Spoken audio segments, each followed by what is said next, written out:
Hello, class. Today we will be giving a book analysis on the critically acclaimed book, The Pedagogy of the Press, written in 1968 by the Brazilian philosopher and sociologist Paulo Freire. In his book, he discusses two main concepts that he feels. One concept is a hindrance in our educational system, and one is a solution he poses. So the first one we will talk about today is the problem. He feels that we have this theory, or a theory that he coined, a concept called the banking on education system, which this system refers to is relationship between the teacher and the student, and he feels that the teacher just fills up a student with information and knowledge, not knowing if the student even can concept or understand it, but he just fills them up, and the student just sits there and passively listen to the teacher that is such a higher, and in most students' life is at such a higher point in the student, in such a higher class, that sometimes students feel like they cannot even talk back or really have a dialogue with the teacher. So with the problem with the banking on education method is that students just passively learn there, and they don't learn how to think. They only learn how to pass tests. And this is good if you want a society filled with clerks and cashiers, said by Paulo Freire in his book. The first root of this problem is that when this method, students cannot think for themselves. They are taught how to think and what to think. So with this problem, they never try to go above and beyond. They only try to do the status quo, to never rock the boat, but keep everything that's the same and easy. So keep the middle class in the middle class, and the lower class with the lower class, and the higher class.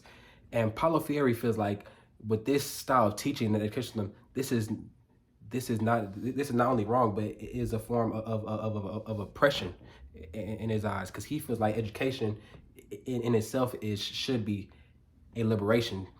Knowledge itself is such a powerful thing. So he feels that with this banking on an education model, that students do not learn. They are only crammed with certain knowledge to pass the test or to pass the class, and once they pass this class, they then forget it all. So if you want clerks or cashiers, or people in society that cannot think for themselves, then this model is okay then. But as most of us know, we do not want that. So the second concept we will be talking about today, that he goes in depth on his book, is his solution to this method, which is problem posing. In this method, the relationship between student and teacher is much more symbiotic.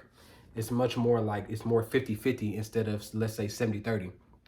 Because with this method, he believes that while the teacher should still teach students, it should be more 50-50, where as the teacher is teaching students, he is also taught by the students, and does not teach them what and how to think, but only shows them how to think, so they can come to a clear point of the information, and be able to think critically, which is such an important thing that all humans need to know, not just for education, but for humanity itself. So in this problem posing theory, he proposes that teachers should more or less still teach students, but be willing to be taught by the students. And by doing this, you also give the student power and confidence to find their own liberation, because he also believes this in his book, that while the banking education system is oppressive, the oppressors cannot free the ones being oppressed. So at the end of the day, he believes that still by using the problem posing method, the oppressors may be able to help, but at the end of the day, you still put the power in the student's hands, or the ones who are oppressed, to liberate themselves and be able to think and do for themselves, instead of just being able to pass a test, or just be able to sit there passively retain knowledge, and retain knowledge, and just sit there almost somewhat lifeless in this theory.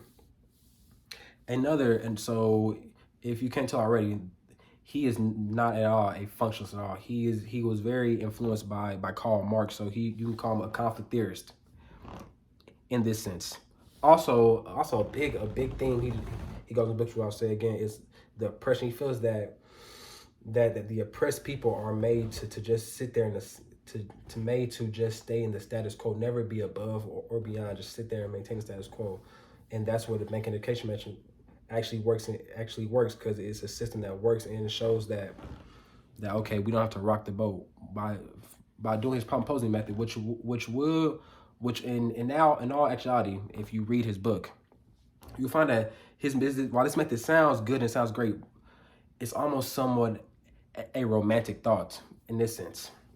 Because in this method, there are some subjects that really require you to just sit there and pass listen, like something like math, where you have to go over constantly, and things like that. It can be interactive, but also has to be passive. So I feel that one of the critiques that one can say about this book is somewhat a romantic theory in what he says. But I feel that this book shows us the problem and a solution.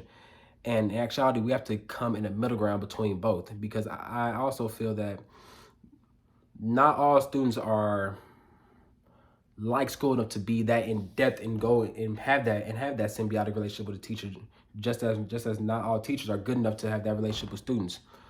So that's one of the theories in this book. And the last thing that we'll talk about today in this class lecture is how this book affected the world. It was written in 1968, and this book was a shock to the world. It showed people that not only was this man a genius, but it also showed people that oh, there is something wrong with our system. And this book was written in 1968, and we're still talking about it now because we see the same problems in the educational system now. So while I do believe that the problem posing method is a very good method, and banking on education method is something that we still deal with today, I believe that this book goes in depth about both, and about how education is not only something to be in school. Sociology is not something to be in school, but it's meant to liberate people. It's meant to liberate people and not keep them oppressed. And the banking education method is his main thing, that he feels like it oppresses the world or oppresses students to stay in this box.